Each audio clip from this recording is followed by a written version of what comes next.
Hello everybody, my name is Prashant and this with me is my friend Ram.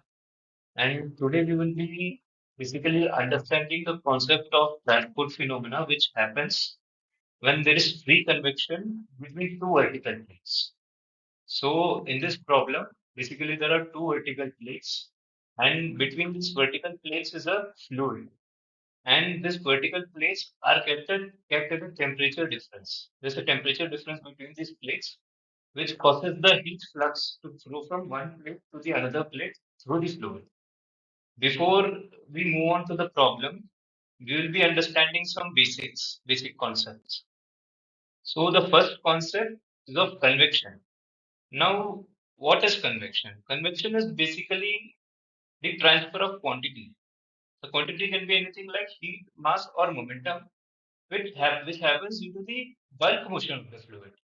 That is, the fluid itself moves from one place to another, and which leads to the transport of these properties.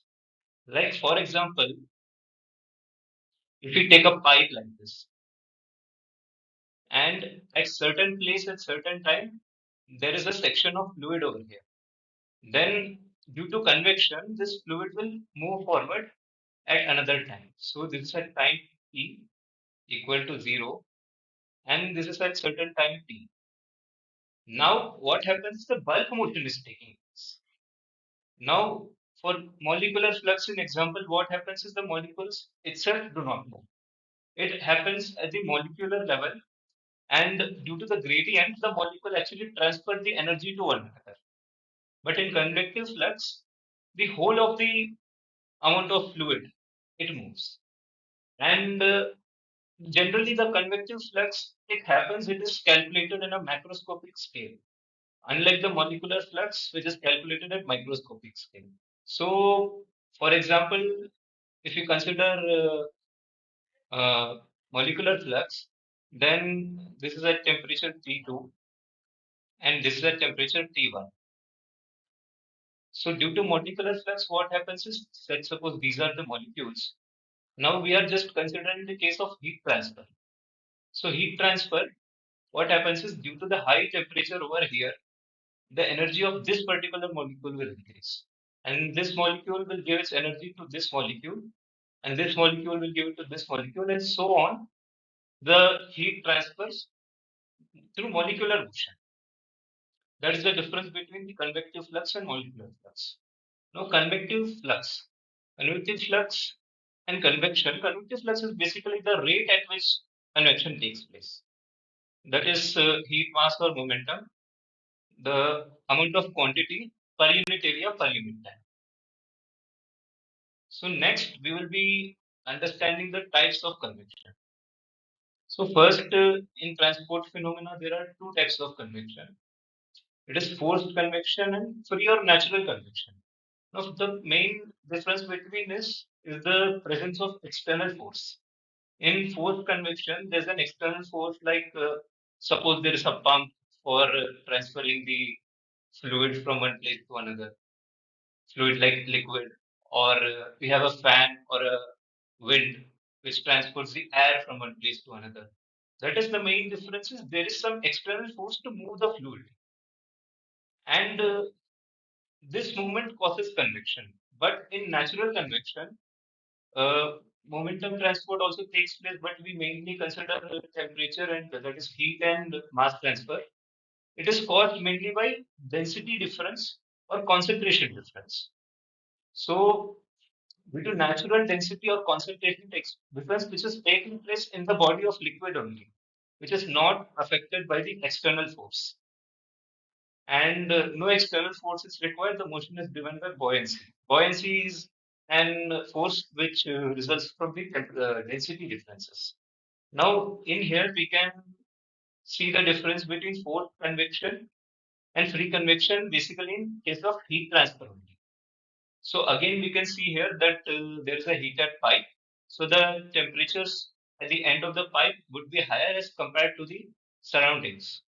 So what is this fan doing? This fan is blowing cold air against this heated pipe, and when the small air molecules come in contact with the heated molecules of the pipe, the air molecules also get heated, and along with it, they carry the heat.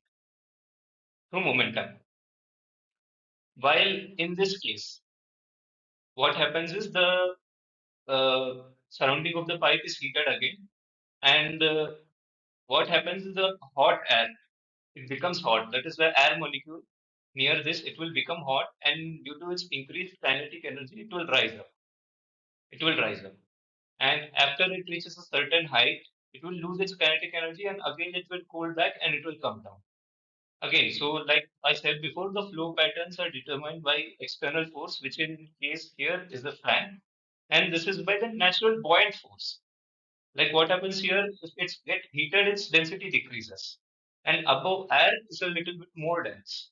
So this will go up due to its density differences, which is buoyant force. And again, here the velocity profiles.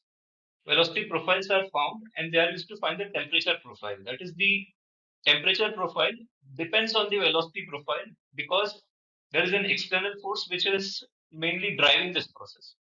But here the velocity profile and temperature profile are independent, or we can see in our case the velocity profile actually depends on the temperature profile. And here we have the Nusselt number. Nusselt number is basically the ratio of convective flux to the conductive flux. That is, if Nusselt number is higher, more convection has happened compared to convection, and vice versa. And in this case, it depends on Reynolds number and Prandtl number. And in this case, it depends on Reynolds number, Grashof number and Prandtl number. So Prandtl number is basically the ratio of momentum diffusivity to mass diffusivity. That is, we can tell that how much molecular flux of momentum is happening divided by molecular flux of your energy flux, molecular energy flux. So here the Nusselt number depends on the Reynolds number. So Reynolds number basically describes the flow nature of the fluid. And based upon this flow nature, we can calculate the Nusselt number, which is the ratio of convection by conduction. And for example, if we take the example of a pipe, it is given by the Dittus-Boelter correlation. But in here, the Reynolds Nusselt number depends on the Reynolds number, the Grashof number, which we'll be studying further. So again, to summarize this, in free convection, there is no mechanical force. It happens based on the property of the fluid itself. And in this, we cannot determine the nature of the fluid, which means we cannot determine the Reynolds number. Like for example, here we cannot determine the characteristic velocity and characteristic length, which is very important in Reynolds number. So we cannot find out the Reynolds number, and we cannot directly establish uh, uh, the convective flux based on the flow nature. So the fluid moves here as a result of density differences due to temperature differences, which lead to density differences. Fluid velocity is established as a result of temperature. That is, the velocity of the fluid depends on the temperature, and the fluid can move upward, and then it will move down. Like here is an example where a cooled air cools the air. So what happens here is there is the hot egg, the surface of the egg molecules are hot, which causes the surrounding molecules of the water of the air to heat, and it will go up, up, up, and after certain cooling down, it will come down, and again it will go up. And in here, what is happening? There is a cool body, and surrounded temperature is comparatively hot. So what happens when the warm air comes down? It comes down, it will get cold, and the cool air it will go down. And due to again the temperature of the environment, it will again come up and again go down, and this process continues. Now let us see the problem statement. Now we have a fluid with density rho and viscosity mu is located between the two vertical walls at a distance 2b apart. Now in this diagram, we can see that we have here an enclosed region in which we have a liquid of density rho and viscosity mu. So we have a liquid of density rho and viscosity mu. So, and the distance between these two plates is 2b.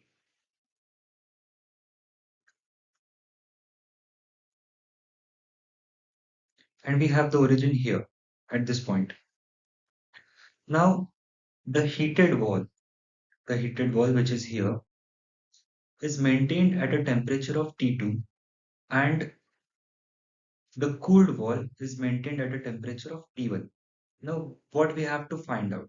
So, we have to first derive a temperature profile and a velocity profile. The next part of the problem in this, we have to explain how velocity profile will change if we assume that temperature difference is slightly smaller, to neglect delta t square term. Now, this is an important assumption which will be helpful in Taylor series expansion further in the problem. Now, also we have to discuss the density and coefficient of volume expansion. And finally, we will see the significance of Grashof number in this problem. Now, physical setup. As we have already discussed, we have a heated plate which is at a temperature of T2. This is T2 here. This entire plate is T2, and the cool plate is maintained at a temperature of T1. T1 here. This is completely maintained at a temperature of T1. Our origin of the problem is at this point, and this distance is here, and this point is minus b, and this point is plus b.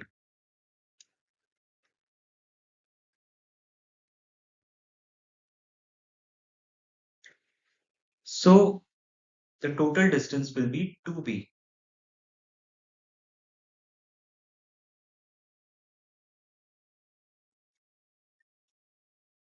The density of the fluid is rho and viscosity mu is enclosed between the walls. And in this figure, this is completely enclosed. And also the important thing is that there will be no heat loss or heat gain for this system. Now, important is that the temperature difference here will cause a motion. Now, how motion will occur? The heated plate here, let's say we have few molecules here. The temperature T2 will impart kinetic energy to these molecules and they will start to move upwards. And let's say we have few molecules near the cool plate. The temperature T1 will cool this molecule and this molecule will start to move downwards, and the heated plate, near the heated plate, the molecules will move upward. Now this will create a motion which is like this as I am moving the cursor, and also the temperature difference will induce density differences. Now this density differences, what will happen is this region will have less density near the heated plate and this region will have more density. Now due to this temperature induced density differences, the fluid motion will be driven by buoyancy force. Now this temperature difference will give rise to buoyancy forces. And also buoyancy forces that is arising is an internal force, not an external force. So it will be very useful in shell balance. We have to remember that the buoyancy forces is an internal force. Now, important assumptions that we have in this problem. Now, first important assumption which is mentioned in the problem is the temperature difference is smaller. That is, T2 minus T1 is smaller.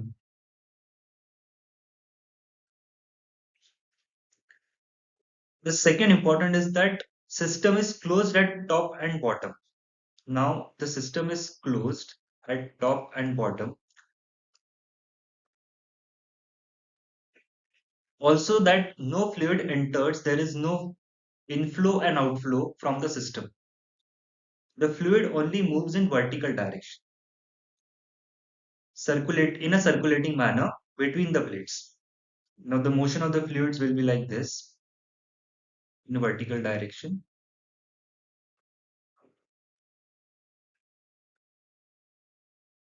Now, third important assumption is a steady state laminar flow assumption. Now, the flow is stable and smooth. This we have to assume because in some region, the flow will not be steady. Like, let this, when the fluid will turn here. So that region we have to neglect. Now, how we will neglect that? For that, we have been given in the problem statement tall plates. Now, what will this help us? The plates are assumed very tall. So end effects can be neglected.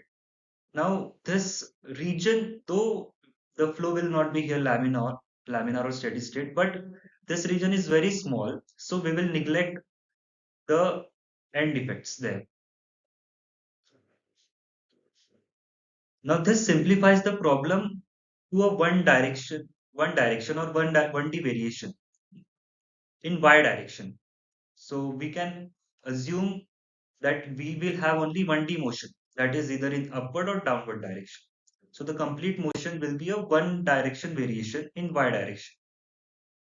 So now the main objective of this problem is to find out the temperature profile and the velocity profile from the given conditions. So summarizing, this is at T2, this is at T1, and the temperature is flowing from this plate to this plate, and buoyancy, due to buoyancy, the velocity of motion is in upward direction. So first we have to find out the temperature profile.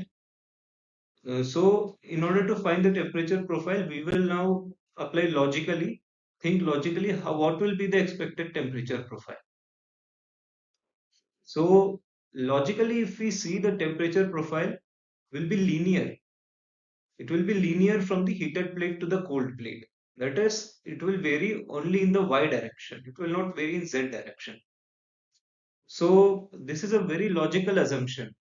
As but in normal cases, if we see, z direction has a convective flux. If it is not enclosed, if it is a open system, or generally in any other case, the convective flux always dominates over the conductive flux. Like ideally, if we see the motion of molecule, how will it be? It will be like here, it will go up, up, up, and then it will come down. So this will be the motion of molecule in a real case. But for our simplicity, we assume that the motion of molecule is only in Vz direction. And due to the motion in Vz direction, there will be a convective flux. Now, we neglect this convective flux. The main reason is because it is very, very less in magnitude compared to the conductive flux, mainly because the distance between these two plates is very less. So the rate of temperature distribution, that is T2 minus T1 by Y, will be a significantly larger one. And in the Z direction, since it is enclosed and since there is no external force to cause the convection can be ignored. And one more thing is, we also ignore the end effects which happen here. So the temperature profile, if we do not consider the velocity in z direction, that is the convective flux, convective heat flux in z direction, it will be linear. So why is it linear? So T2 minus T1 divided by y will be the slope, it will be the linear slope. So it will keep on decreasing as it comes to T1, which means that at every point, every y, the through this entire y line, the temperature will be same. But let us suppose that we have also considered the convective flux, then we will have some sort of S type of profile like this.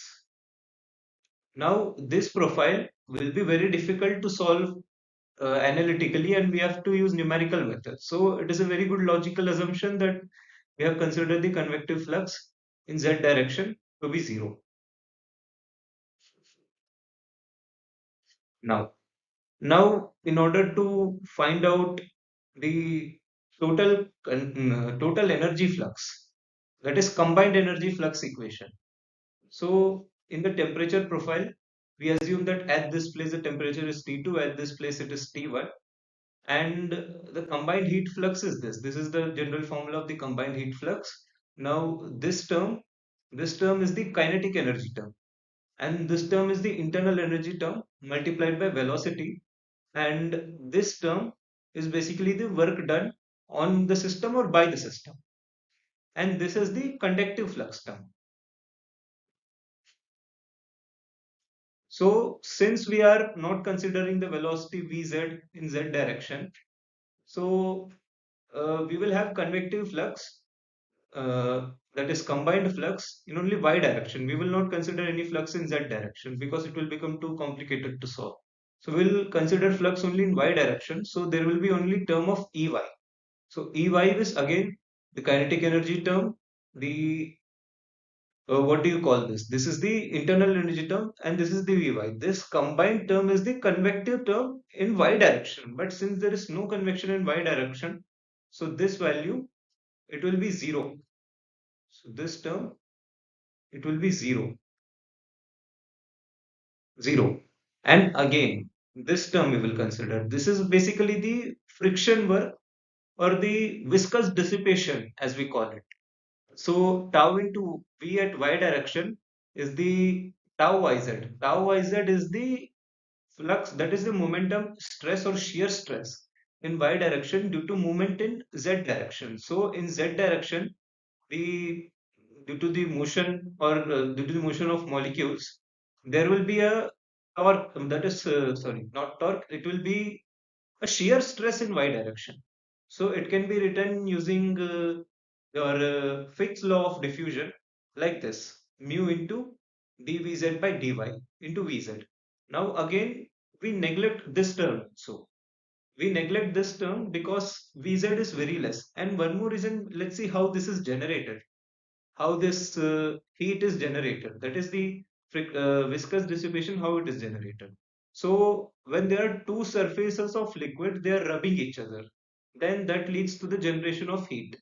Now, this term will be more if the velocity between the adjacent layers is more, and it will be more if the viscosity is more. Now, in this case, we are assuming that the velocity between this layer is very less. So this will also be 0. This will also be 0. So the only term which will be left is Qi.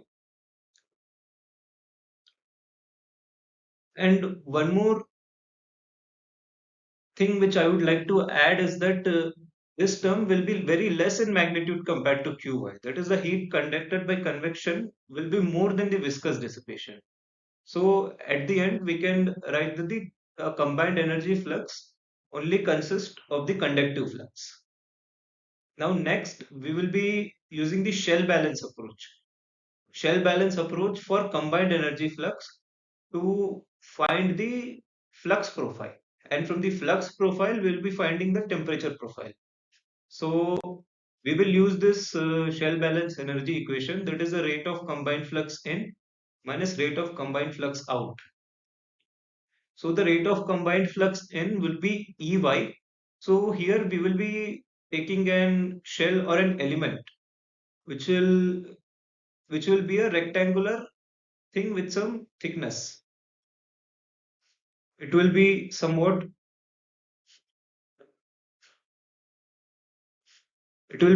like this.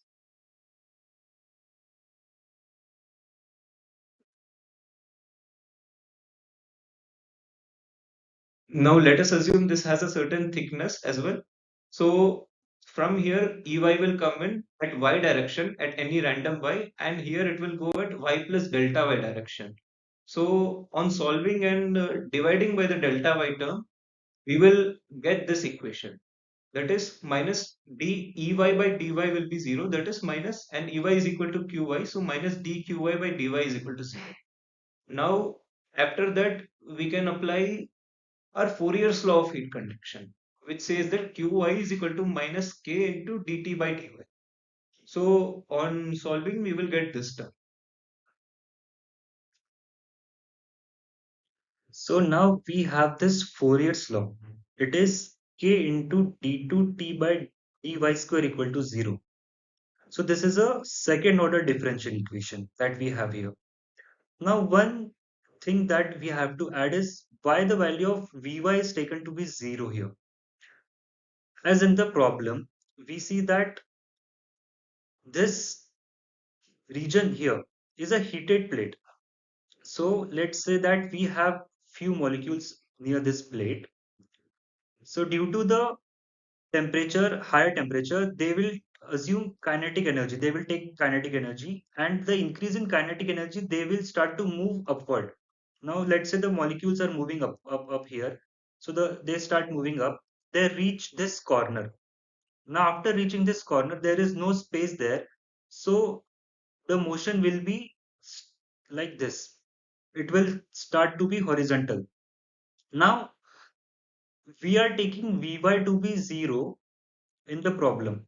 But as we can see that Vy is not 0. But for the simplicity of the problem, since the length of this region 2b is very small as compared to length of the wall. This is the total length.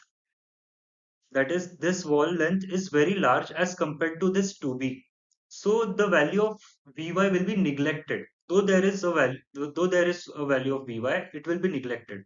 And further, if the motion is continued, what will happen once these molecules reach the cooled wall? They will lose the kinetic energy and will start to move downward like this, and the motion will be in downward direction like this.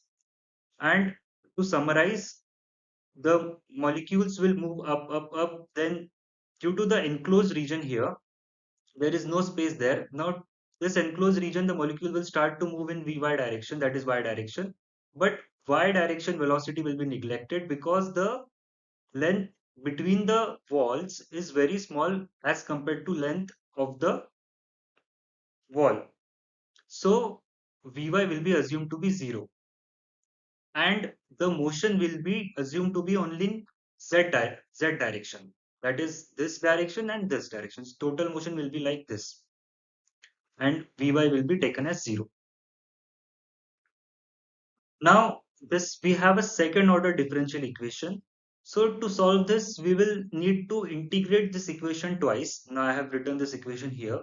After integrating this equation twice, we will get kt is equal to c1y plus c2. So two constants will appear. Now how to get the values of these two constants? So we have two boundary conditions. That is that at y equal to minus b, let's say this, at y equal to minus b, this is here, we get T is equal to T2, heated plate. And at y equal to plus b at this point, the temperature is T1, which is cooled plate. So once we substitute these conditions in this equation, we get two equation and two variables. And after solving those two equations, we get C2 is equal to K into T1 plus T2 by 2, and C1 is equal to minus K by B into T2 minus T1 by 2. So these two values of constant we have to substitute back in this equation. So we have to substitute the values of these two constant we got here in this equation. So after substituting the value in this equation, we get kt is equal to k into t1 plus t2 by 2 minus k by b t1 minus t2 by 2 into y.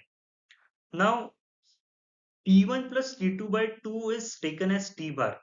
Now this will be very helpful in further calculations when we will solve the velocity profile.